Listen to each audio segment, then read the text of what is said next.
Hey, I'm Cher. Welcome to Teacher's Corner.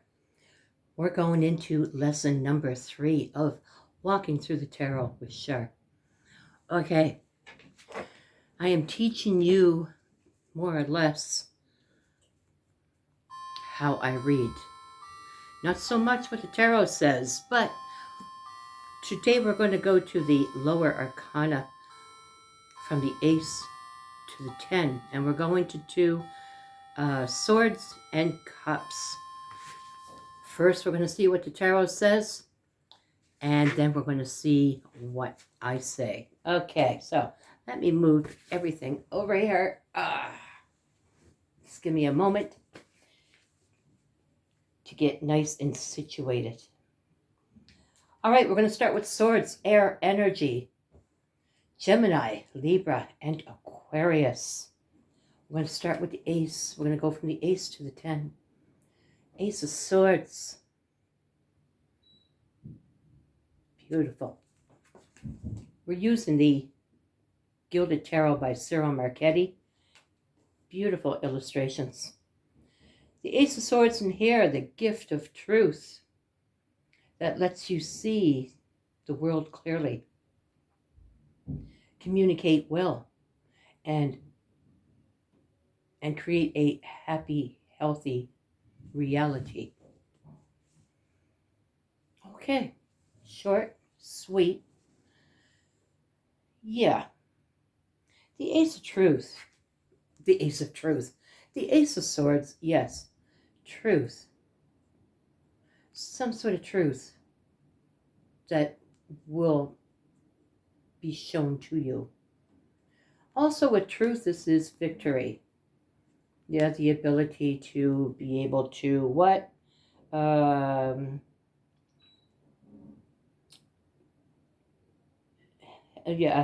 create a happy, healthy reality. Sometimes.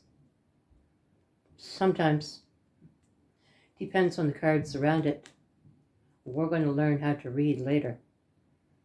But right now, we're just finishing up this tarot. Depends on what cards are around it. Is it healthy? Is it happy? Truth. Truth that comes towards you. What the truth is, we don't really know here. But it is cold, hard fact. Two of Swords. Two of Swords. Facing something that cannot be decided with logic. Still the mind and listen to the voice within. Okay, yes. It's the only way you can make a decision, right? But there is another way to make a decision. Flip a coin. Pick heads or tails. Flip a coin. And if it lands on the one that you did not pick, and you're dissatisfied with it, then you have your answer. So, Two of Swords, a very hard decision to make. Going within helps, yes. To be still. To be honest with yourself. To tell yourself the truth so that you can make a very, very hard decision. Very hard indeed. Three of Swords. Three of Swords. Heartbreak. Betrayal.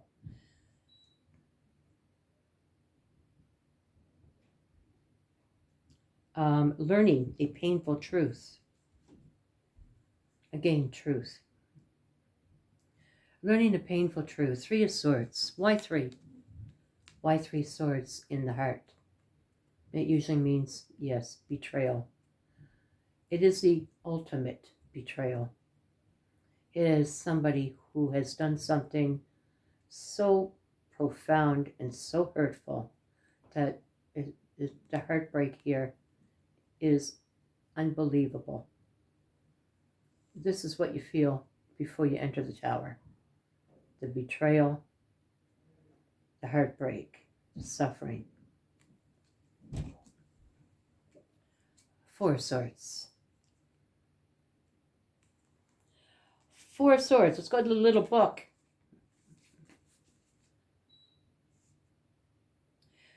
Time to regroup. Meditate. And find your center. Recharging your spiritual strength to solve the problem. Four of Swords. 3 on the wall. 1 on the floor. Oh, you got lots of swords. Lots of things to back you up. You see the hand. Somebody laying there healing. The hand reaching down, touching that sword that's on the floor. We're ready to arise, ready to jump up in victory, in truth and honesty, or to jump up in battle. Either way. But this is the hand on the sword, ready to jump up in victory. And what's that victory? Success over the 3 of Swords. Healing. Starting to heal.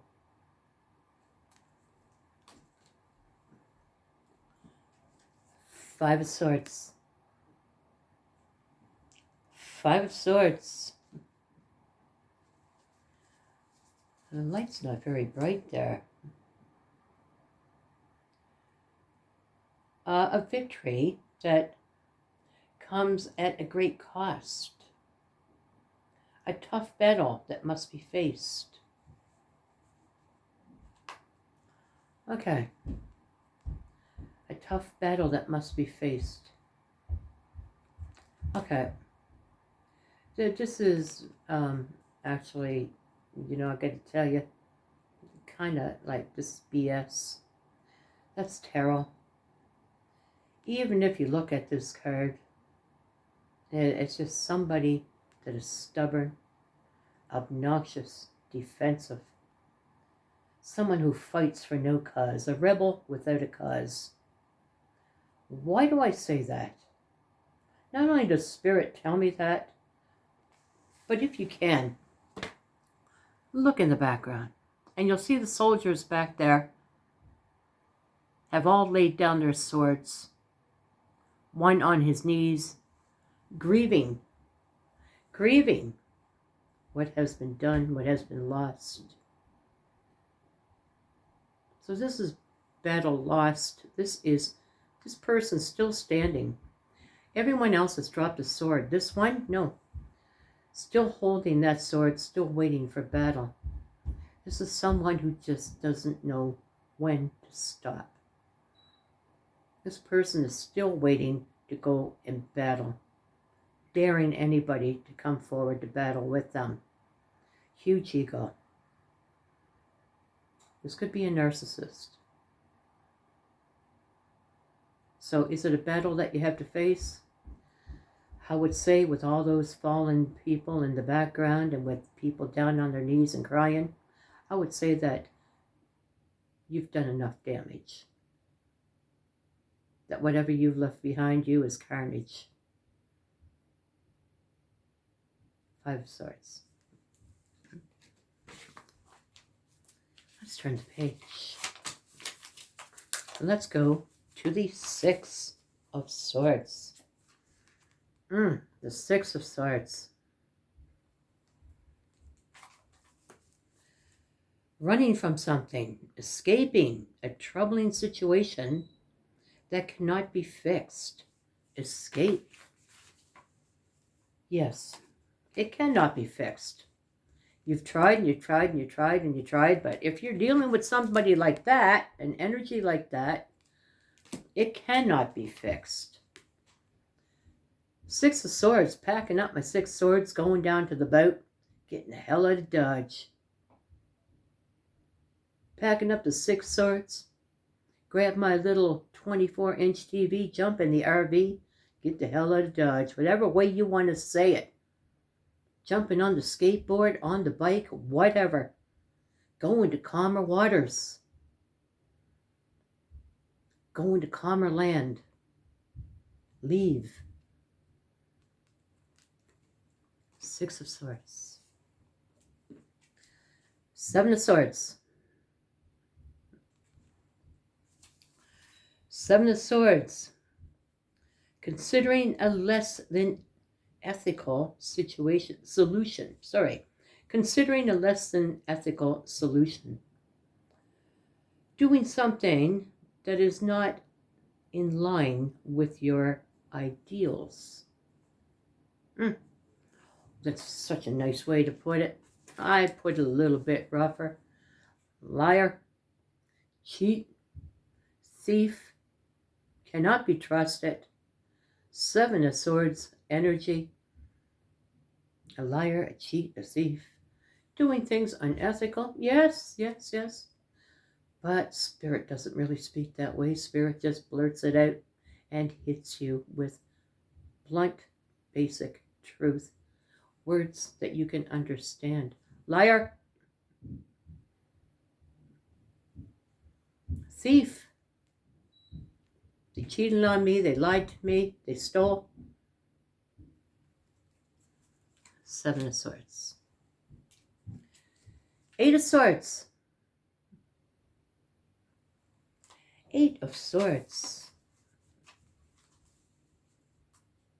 Feeling trapped. Seeing no way out of a situation. Being in a precarious situation. Yes, indeed, trapped. Now, when they say trapped in a situation, this in the playing deck, which I was taught on playing cards, the Eight of Swords is Devil. It is trapped, but it can be in a situation where you feel that, I don't know, like you're stuck with somebody and there's no way out, or if they're like mean or something, they may come after you. Yeah, that can be. Yes, unfortunately, that can be. But it can also be trapped in one's mind. Trapped in the mind. The inability to think clearly. This is so close to the Tower and so close to the Devil. The inability to think clearly. Now, because it is the Devil card in the playing deck, it is addictions, troubles, mental lapses, altered states, in and out of awareness and reality. Trapped, suffering. Could be someone with mental issues. If not, it is just the inability to be able to make a decision, to see reality. Cheers.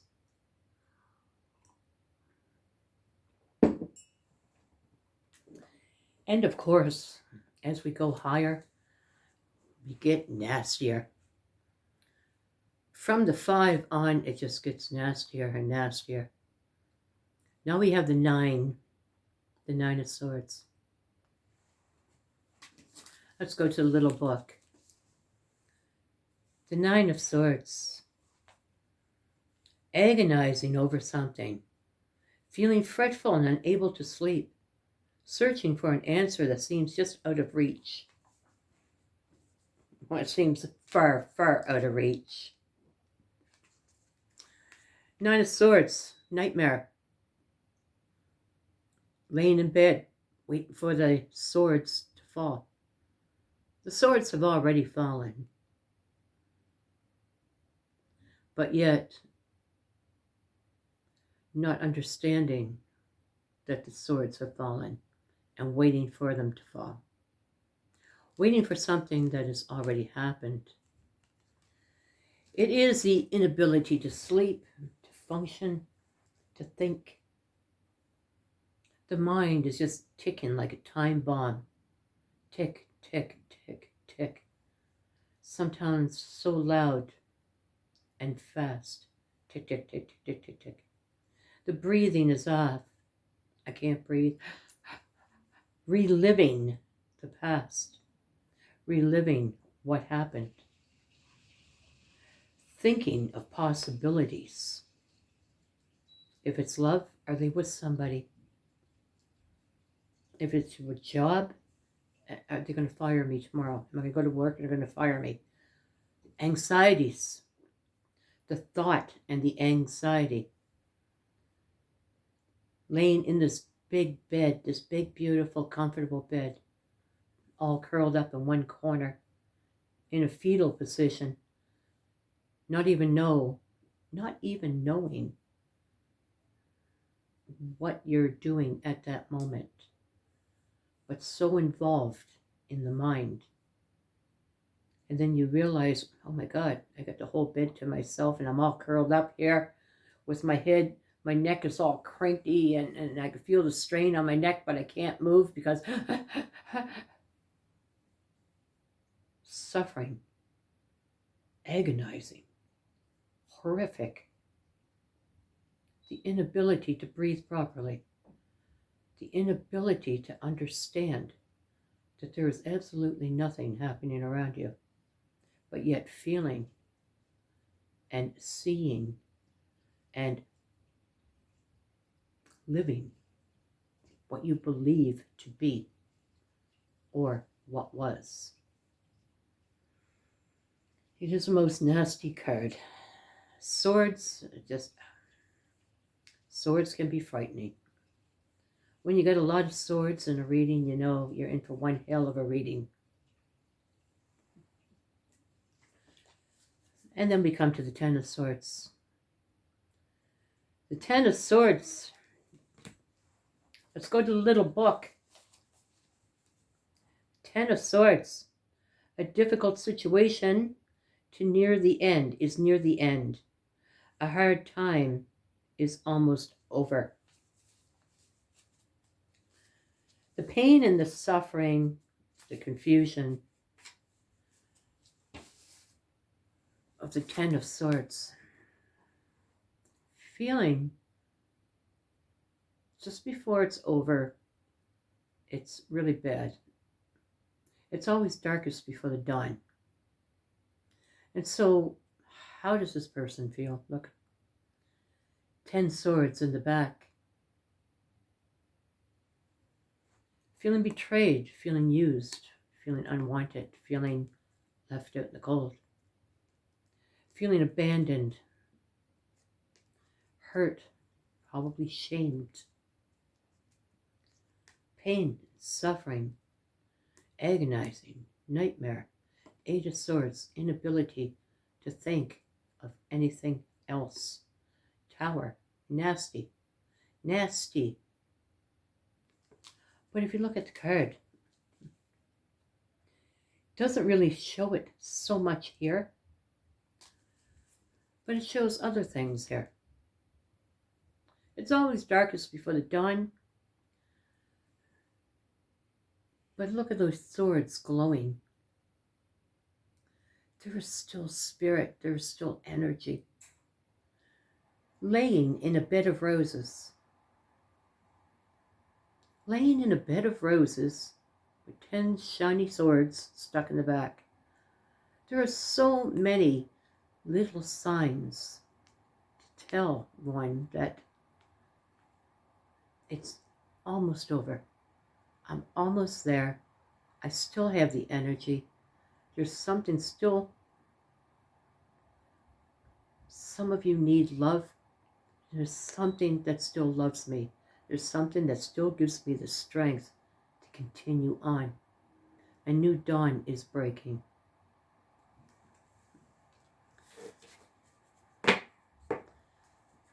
That is Swords. Gemini, Libra, Aquarius. Now we're going to go to the Cups. Cups. Cancer, Scorpio, and Pisces. We're going to go to the little book. We're going to find the section that talks about cups. And I believe I found it. Here we go.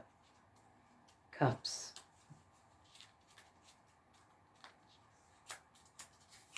Okay. We're going to start with the Ace of Cups. What a beautiful card. Start with the Ace of Cups. In the book, it says overflowing emotion, a gift of love, grace, and inspiration. Love, emotion, joy, absolute happiness, pure elatement, a new beginning. Ace of Cups. The eye in the sky. All the phases of the moon and the eye. The cup overflowing with blessings, good tidings, well-being. Two of Cups. Two of Cups.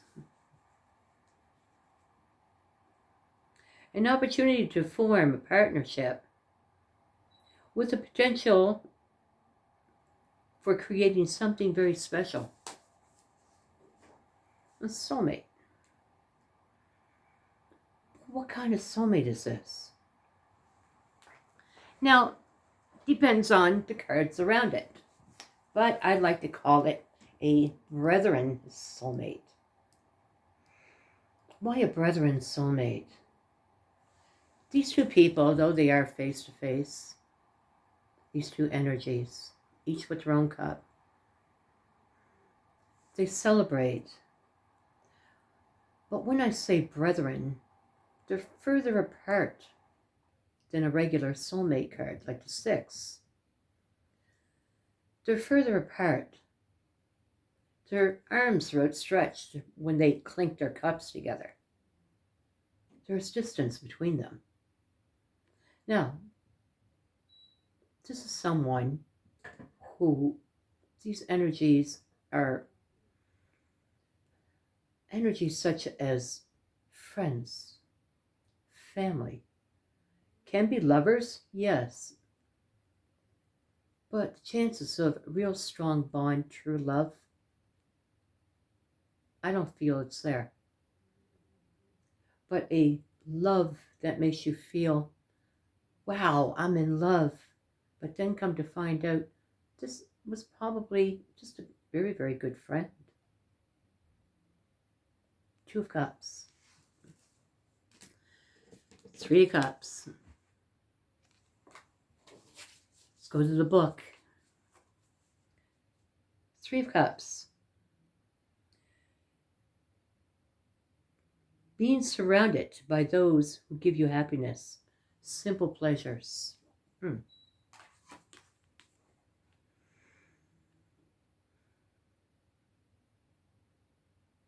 That can be, yes.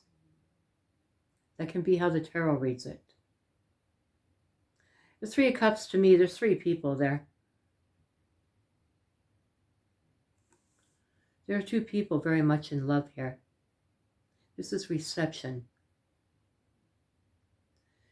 This is, if following the Four of Wands, a marriage card, then we have marriage and reception. If not, it could be the reunion of a brother and soulmate. Whatever it is, there's two people who do dearly love each other. It can be love, or it can be a brethren love. What is the third? Guests. Invitation. Friends, family, co-workers. The guy down the street, the woman over there. People at school. People at work, co-workers. Inviting everybody in to celebrate. This is definitely good times. But you can't read it just as one card. You have to read it with cards to find out just what this is. Four of Cups. Let's go to the book. Four of Cups. Being offered a gift, but ignoring it. Focusing on an idolized concept that does not exist. Yeah. Thinking that the grass is greener elsewhere. This is a great card for someone who is greatly spoiled. It is someone who, nah, I'm bored. No thanks, I already got a jet ski. It could be someone who is greatly spoiled. Here, this is for you. I already got one of those. I had it before. I'm bored with it. In a relationship, it's, I'm bored. This place is Dolesville, man. I need to play. Things are better on the other side. Look how green the grass is over there. Usually when they get over there, it's a friggin' mud pit. But from where they stand, it's greener. 4 Cups, refusing one's love, refusing a gift, refusing an offer. Having grand ideas of other things that probably, yes, do not exist. Daydreamer. 5 of Cups. 5 of Cups. A time of loss and mourning. Feeling sadness over something that is gone. Agreed. 5 of Cups. But the 5 of Cups has a message here. He has his back turned on 2 upright cups. 2 cups full, overflowing. 2 cups of hope. Standing right there. Unseen. Unacknowledged. Unacknowledged. But seeing what was. The devastation. The hurt and the pain and the suffering of the past. Now seeing the beauty that's standing right there, right now. Right there. All you gotta do is just turn around. There it is. But the inability to escape the past. The inability to see. 5 of Cups. Grieving. Crying. Sorrow. 6 Cups. 6 of Cups. Happy nostalgia. Sweet and tender actions. Random acts of kindness. Okay. Nostalgia, yes. And that's why I call this a true soulmate. It means somebody who wants to come back to talk. Somebody coming back to offer that bouquet or to help with something. Somebody returning. But this is a nostalgic return. This is someone that you have history with. Could have children with. If not, could just have this wonderful, wonderful connection. This is a true soulmate. This is divine.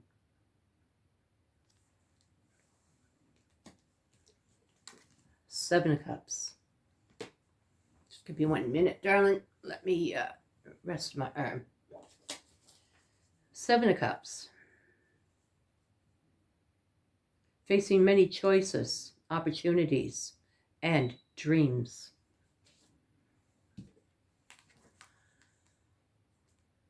No. No. Who has that? If you have that, then my God, you're blessed and you don't even know it. Who has many choices? Who has many dreams? Well, I got a lot of dreams, but damn, come on. Do I have them? Not in reality, in my head. But who has this many opportunities? I mean, there's 7 cups here. Who has 7 choices? Who has all these choices? No, normally you got 1 choice. Oh, you had 2 choices. But you had to make a decision. You had 2 choices. In love, either kick it to the curb and start again. But you're not going to have a whole ton of choices coming to you. Like doors aren't all of a sudden just blowing open. And you got this and that and this and that and great blessings coming in. No, it don't work that way. We like to think that it'll work that way, but it doesn't freaking work that way. You got a choice. That's what the Seven of Cups means. You have a choice. You don't have a dozen choices or 5 choices. Some of you might have 2 choices, 3 choices. But mainly, your choice is, you got the choice for your heart's desire. You got the choice to love you. You got the choice to begin again. 8 of Cups. Just give me 1 minute, darling. Let me get situated here. Let me get comfy. 8 of Cups. What's it say? Let's go to the little book. Knowing that it is time to move on. Something is missing and you have to go in search of it. Knowing it's time to move on, yeah, but are you searching for something else besides yourself? 8 of Cups is a walking away from something that was friggin' terrible. And how do I know that? How do I know it was terrible?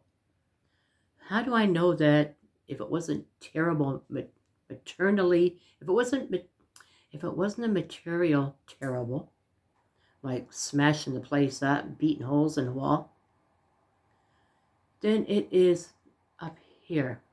Confusion and destruction in the mind. Much like the 6 of Swords. I gotta get the hell out of here. Man, this is turbulent.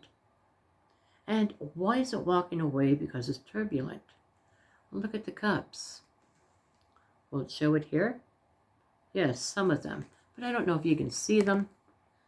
Some straight up. Some knocked over. Kicked this way and that way. So, with the one straight up, walking away from, yes, there were good times. But there's too many knockdown cups. I gotta walk away from this. I have to leave. 9 of Cups. 9 of Cups. Comfortable. Abundance. Having much love and affection, as well as the desire to share this with others. 9 of Cups. Wish fulfillment. If you look at this guy here, he's he's the innkeeper, and all of a sudden he's filling up cups. He's selling like crazy. He's got barrels and barrels of things to put in cups.